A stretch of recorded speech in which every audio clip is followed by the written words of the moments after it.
नमस्कार। पिछली कक्षा में हमने कंटिन्यूटी से रिलेटेड कुछ थ्योरम्स की थी। आज हम उससे आगे बढ़ रहे हैं, जिसमें पहली प्रमेय है, यदि फलन f बिंदु a पर संतत है तथा यदि फलन gx बिंदु f a पर संतत है तो इन फलनों का संयुक्त फलन GOF बिंदु a पर संतत होता है।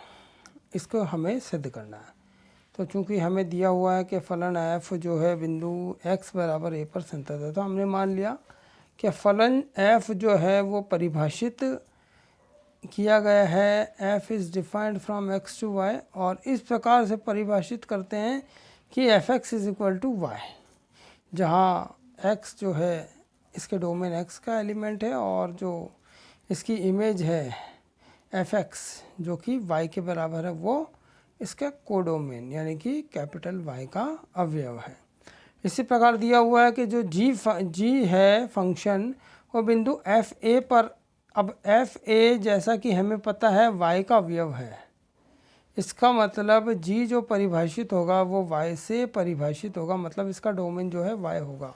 तो हमने मान लिया g is defined from y to z, और इस तरह से परिभाषित किया है इसे कि G Y is equal to Z, जहाँ पर हमें y पता है वो क्या है fx जो कि y का अवयव है, और z जो है एलिमेंट वो कि हमें पता है कि वो जी वाई के बराबर है और वो किसका कैपिटल z का अवयव है। यहाँ पर हमने y का मान fx रख दिया, मतलब ये गॉफ x हो गया एक तरह से।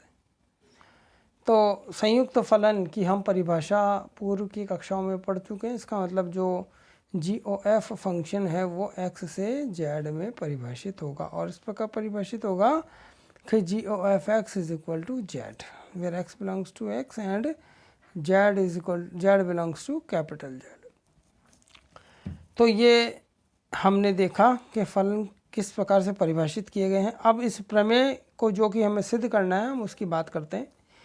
चूँकि हमें दिया गया कि फलन g जो है बिंदु y is equal to f a बराबर b पर संतत है, इसका मतलब जो हमने कंटिन्यूटी की डेफिनेशन पढ़ी थी, for epsilon is greater than 0 there exist delta is greater than 0, मतलब उसके लिए एप्सिलॉन इज ग्रेटर देन 0 के लिए डेल्टा ऐसा विद्यमान है कि modulus of ji Y minus G B is less than epsilon, जबकि y माइनस बी इसका मॉड्यूलस जो हो लेस देन डेल्टा हो। ये हमने कंटिन्यूटी की डेफिनेशन पढ़ी थी। क्योंकि y is equal to b पर जो फलन g जो है वो संतत है, इसका मतलब modulus of ji Y minus G B is less than epsilon, और y की किस वैल्यू के लिए होगा ये b माइनस डेल्टा से b प्लस डेल्टा के बीच की वैल्यू के लिए, मतलब modulus of y minus b is less than delta. अब हमें यह भी दिया गया है कि फलन f जो है वो बिंदु x बराबर a पर संतत है। इसका मतलब हमने यह भी कह सकते हैं हम कि modulus of fx minus f is less than epsilon, जबकि modulus of x minus is less than delta dash. यहाँ हमने एप्सिलॉन की जगह डेल्टा ले लिया है, क्योंकि एप्सिलॉन आर्बिट्रेरी है, इसलिए एप्सिलॉन की वैल्यू हम डेल्टा ले सकते हैं। यहाँ हमने साइड में रीज़न भी लिखा है। अब समीकरण 1 और 2 से हम क्या कह सकते हैं, तो इसे हम एक बार देखते हैं। पहले समीकरण 2 को देखते हैं कि जब modulus of x minus A is less than delta dash, तो modulus of fx minus F A क्या है, लेस देन डेल्टा है। और जब modulus of fx minus F A is less than delta है तो modulus of ji Y minus G B is less than epsilon है। इसका मतलब modulus of x minus A is less than delta होगा तो क्या होगा, modulus of ji Y minus G B is less than epsilon होगा।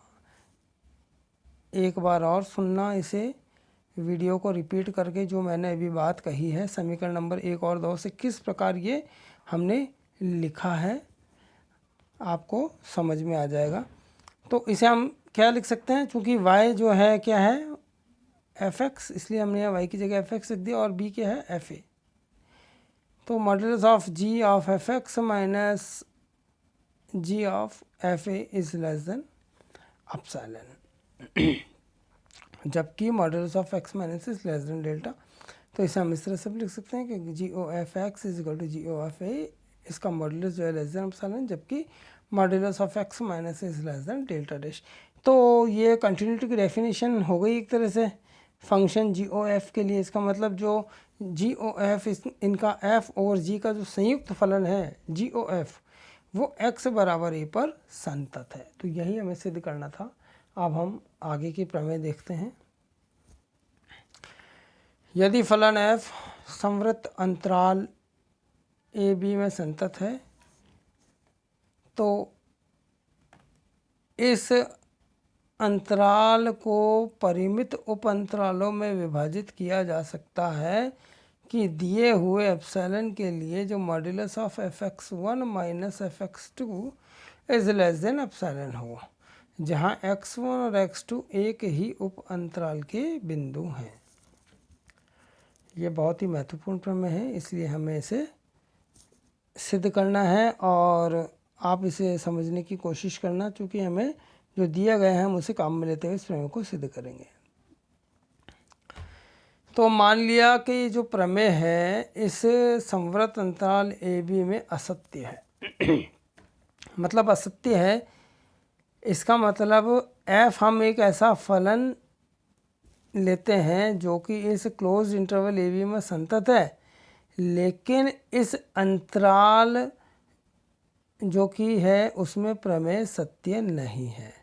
अब प्रमेय सत्य नहीं है, हम इस बात को डिस्कस कर रहे हैं। प्रमेय सत्य नहीं है, हमने ये माना। तो प्रमेय सत्य नहीं, इसका मतलब क्या है कि close interval I is equal to a b को यदि हम परिमित उप अंतरालों में विभाजित करते हैं तो एप्सिलॉन इज ग्रेटर देन 0 के लिए हमारे पास उन उप अंतरालों में से कम एक ऐसा उप अंतराल विद्यमान होगा जिसके दो बिंदुओं x1 और x2 के लिए modulus of fx1 minus fx2 is greater then और इक्वल टू एप्सिलॉन हो। यानी कि जो हमें प्रमेय में दिया गया है हम उसका विपरीत मान रहे हैं।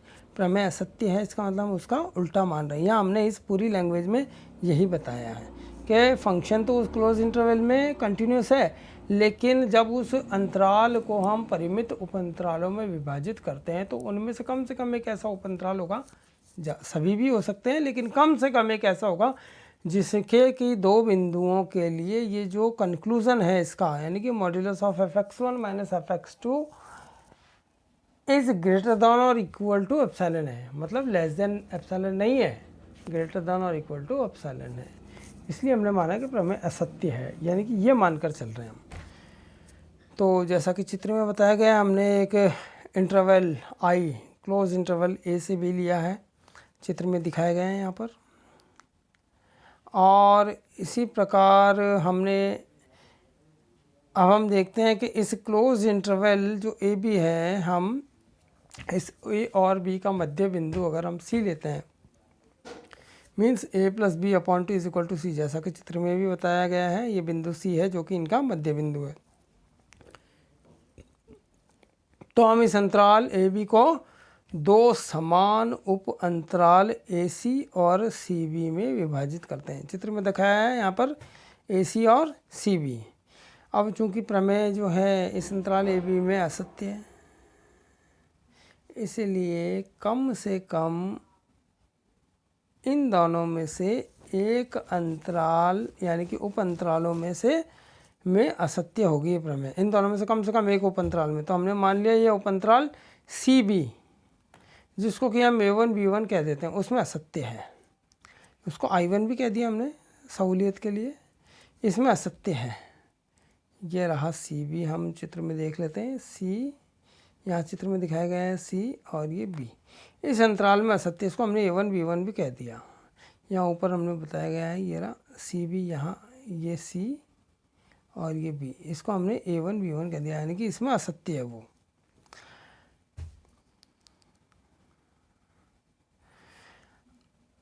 और इस उप अंतराल की लंबाई जो हम जानते हैं कि b माइनस ए अपॉन 2 होगी, क्योंकि अंतराल जब close interval i is equal to a b है तो उस अंतराल की लंबाई कितनी है, b माइनस ए।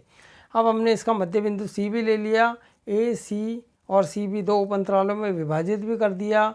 फिर हमने यह भी मान लिया कि वो इन दोनों में से एक अंतराल जो उप अंतराल है मान लिया सी बी, उसमें असत्य है, उस सी बी को हमने a1 b1 कह दिया। तो अब इस उप अंतराल जो है सी बी, इसकी जो लेंथ है, ये देखिए आप यहाँ सी बी यहाँ दिया हुआ है, सी बी, इसकी लेंथ क्या होगी, क्योंकि सी बिंदु हमें पता है a प्लस बी अपॉन 2 और b जो है ये रहा, तो इसकी लंबाई होगी b माइनस ए प्लस बी अपॉन 2, तो हमारे पास b माइनस ए अपॉन 2 आएगी। इसलिए हमने यहाँ लिखा है कि इस उप अंतराल की जो लंबाई है वो क्या होगी, b माइनस ए अपॉन 2। अब पुनः इस अंतराल जो I1 है a1 b1 जिसको कि हमने cb को माना था, उसको भी हम क्या दो उप अंतरालों में विभाजित करते हैं, जो कि c से c1 और c1 से b है, इसमें विभाजित कर दिया। अब चूंकि प्रमेय असत्य है इस अंतराल में, इसलिए इन दोनों में से कम एक अंतराल में असत्य होगी, तो हमने मान लिया वो c1b यानी कि जिसको कि हमने a2 b2 मतलब I2 कह दिया, उसमें असत्य है। तो डेफिनेटली इस उप अंतराल की लंबाई जो है क्या होगी, b minus a upon 2 raise to power 2। इसको हमने इस तरह से भी लिखा है कि 1 अपॉन 2 रेज़ टू पावर 2, और b माइनस ए क्या है, लेंथ ऑफ आई, मतलब ए बी क्लोज इंटरवल की लंबाई b माइनस ए, इसलिए हमने इस तरह से भी लिख दिया। चित्र में भी बताया गया, हमने यहाँ बताया भी है। देखिए जो c1 है उसको हमने बता भी दिया कि क्या है, 3b प्लस ए अपॉन 4। तो जब हम b से c1 की लंबाई निकालेंगे तो यानी कि b minus 3b plus a upon 4 करेंगे तो हमारे पास यही आएगा कि b minus a upon 2 raise to power 2। तो इस प्रकार इस प्रक्रिया को, समद्वि विभाजन की प्रक्रिया को जब हम बार बार दोहराएंगे, पुनरावृत्ति करेंगे, तो हमारे पास एक अनुक्रम इन उप अंतरालों की जो है प्राप्त होगी, जो कि इस प्रकार है। सबसे पहला हमारे पास i है, फिर हमने उसको विभाजित किया तो हमारे पास ये I1 I2 I3, इस तरह से ये जो है हमारे पास उप अंतराल आए जिनकी कि हमने अनुक्रम प्राप्त की। और यह भी देखा जा सकता है कि जो I है क्लोज इंटरवल ए बी है, I1 है वो क्लोज इंटरवल a1 b1 है, तो definitely I1 is content in I and I2 is content in I1। इसी तरह से जो उप अंतराल हमारे पास प्राप्त होंगे I1 I2 I3 IN, ये इस तरह से इसको फॉलो करेंगे इस नियम को, मतलब I1 is content in I, I2 is content in I1 dash dash, IN is content in IN minus 1। ठीक है, तो पहली बात तो ये होगी। दूसरा क्या होगा, जो IN उप अंतराल है जो कि AN BN है, उसकी लेंथ क्या होगी, सिमिलरली हम इस प्रोसेस से देखें तो b minus a upon 2 raise to power n होगी। अब ये चूँकि हम किसी अंतराल को दो समान भागों में उप अंतराल में विभाजित करते हैं, फिर उनमें से किसी एक अंतराल को जो है फिर उप अंतरालों में विभाजित करते हैं, तो जिस तरह से यदि हम इसे उप अंतरालों में लगातार विभाजित करते जाएं तो ये हमारे पास IN उप अंतराल आता है AN BN, तो इसकी लेंथ डेफिनेटली जितने हम उन उप अंतरालों में विभाजित करेंगे उनकी लेंथ कम होती जाएगी।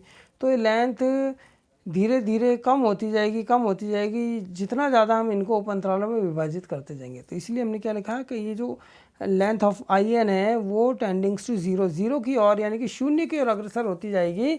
इस उप अंतराल की लंबाई कम होती जाएगी और वो धीरे धीरे 0 की ओर अग्रसर होती जाएगी जैसे जैसे जितने भाग हम इसके करते जाएंगे, यानी कि जैसे जैसे n टेंडिंग्स टू इन्फिनिटी होगा। यानी कि इसका अगर हम लैंग्वेज में डिफाइन करें तो हम उप अंतरालों को जितने ज़्यादा भागों में विभाजित करेंगे इस उप अंतरालों की लंबाई कम होती जाएगी। तो when n tendings to infinity then the length of the sub interval IN tendings to 0। तीसरी बात के जो प्रमेय है इस उप अंतराल IN में हमने माना कि सत्य नहीं है। तो अब हम देखते हैं आगे कि चूँकि जो है हमारे पास जो IN है उस उप अंतराल की लंबाई 0 की ओर अग्रसर होगी जैसे जैसे n टेंडिंग्स टू इन्फिनिटी होगा। तो हमने एक नीडेड इंटरवल थ्योरम, यानी कि एक प्रमेय ऐसी पढ़ी थी जिसमें कि हम यह कह सकते हैं उस प्रमेय के द्वारा कि जब n टेंडिंग्स टू इन्फिनिटी होने पर उप अंतराल की लंबाई 0 की ओर अग्रसर होती है, तो हमारे पास जितने भी उप अंतराल प्राप्त हुए हैं उनमें कम से कम एक बिंदु उभयनिष्ठ होगा। मतलब length and intersection of I n is not equal to 5, यानी कि इन सभी जो उप अंतराल है I1, I2, I3, IN dash dash, इन सभी में कम से कम एक बिंदु कॉमन होगा, इनका इंटरसेक्शन पार्ट खाली नहीं होगा। तो हमने मान लिया कि x0 जो है वो AB जो कि क्लोज इंटरवल में बिलोंग करता है, वो एक ऐसा अवयव विद्यमान होगा जो कि प्रत्येक IN में विद्यमान होगा, for all n belongs to n। वो I1 में भी होगा, I में भी होगा, I2 में भी होगा, up to dash dash IN में भी होगा। अब हम देखते हैं कि प्रमेय चूँकि अंतराल जो है फलन जो फंक्शन है वो इस क्लोज इंटरवल में कंटिन्यूस है। इसका मतलब कंटिन्यूस की डेफिनेशन के कारण ये इसके प्रत्येक बिंदु पर भी संतत होगा, मतलब वो x0 पर भी संतत होगा। तो परिभाषा से हम लिख सकते हैं कि modulus of fx minus fx0 is less than epsilon upon 2 whenever, जबकि modulus of x minus x0 is greater than 0 and less than epsilon. मतलब x का मान जब x minus x0 minus delta और x0 प्लस डेल्टा के बीच में होगा, x का मान, उन सभी मानों के लिए modulus of fx minus fx0 वो उसका मान क्या होगा, एप्सिलॉन अपॉन 2 से कम होगा। अब यदि हम n को इतना बड़ा लें कि जो इंटरवल IN है, सब इंटरवल, वो इस x0 के नेबरहुड में समाहित हो, ये देखिए आप चित्र में, यहाँ पर क्या किया हमने, ये AN BN इंटरवल दिया हुआ है, हमने x0 का इंटरवल लिया है x0 minus delta x0 plus delta. तो हम n को इतना सफिशिएंटली लार्ज, इतना बड़ा ले रहे हैं कि क्योंकि n टेंडिंग टू इन्फिनिटी पे इसकी लेंथ कम होती जाएगी, तो ये AN BN जो सब इंटरवल है ये इस x0 के नेबरहुड में भी समाहित हो। मतलब अगर कोई बिंदु जो AN BN इस क्लोज इंटरवल का होगा वो x0 minus delta x0 plus delta में तो होगा ही। इसलिए हमने क्या किया, यहाँ पर जो n को इतना बड़ा लेते हैं हम कि जो IN है यानी कि AN BN है वो इस नेबरहुड में समाहित हो। अब अगर हम x1 x2 दो बिंदु लेते हैं IN के, तो वो इसमें भी होगा, x0 minus delta x0 plus delta में भी होगा। तो अभी हमने यहाँ जो कंटिन्यूटी की डेफिनेशन पढ़ी है ये वाली कि x के मान जो कि x0 माइनस डेल्टा से x0 प्लस डेल्टा में बिलोंग करते हैं, और x का मान x1 और x2 ये दोनों भी IN के अवयव है, तो x0 minus delta x0 plus delta में भी होंगे। इसका मतलब ये जो है x1 और x2 के लिए भी सत्य होगी ये कंडीशन। मतलब fx1 minus fx2 is less than epsilon upon fx1 minus fx0 का मॉड्यूलस वो लेस देन होगा एप्सिलॉन अपॉन 2 से, साथ ही fx2 माइनस fx0 का मॉड्यूलस भी एप्सिलॉन अपॉन 2 से कम होगा। आगे हम देखें, अब इन दोनों के द्वारा अगर हम modulus of fx1 minus fx2 निकालें तो हम किस तरह से निकाल सकते हैं, इसमें fx0 ऐड कर दिया और सब्ट्रैक्ट कर दिया। अब चूँकि modulus of a plus b is less than equal to होता है modulus of a plus modulus of b, तो यहाँ इससे हमने ये से इनइक्वालिटी का यूज़ करते हुए इस तरह से लिख दिया। अब ये हमें दिया हुआ है कि ये लेस देन एप्सिलॉन बाई 2, ये भी लेस देन एप्सिलॉन बाई 2 है, which is equal to epsilon. मतलब हमारे पास ये जो आया वो modulus of fx1 minus fx2 is less than epsilon आ गया। x1 x2 जहाँ पर एक ही उप अंतराल IN के बिंदु है। तो चूँकि हमने माना था कि प्रमेय IN यानी कि AN BN में असत्य है, तो फिर भी हमारे पास modulus of fx1 minus fx2 is less than epsilon आ गया। इसका मतलब जो हम मानकर चले थे पूर्व में प्रमेय असत्य है, वो हम उसके विपरीत आ गए। ये इसका मतलब हमारी जो मान्यता थी वो गलत है और ये जो प्रमेय है ये सत्य है। तो आज के लिए इतना ही। अगले भाग के लिए हम अगली कक्षा में पढ़ेंगे। धन्यवाद।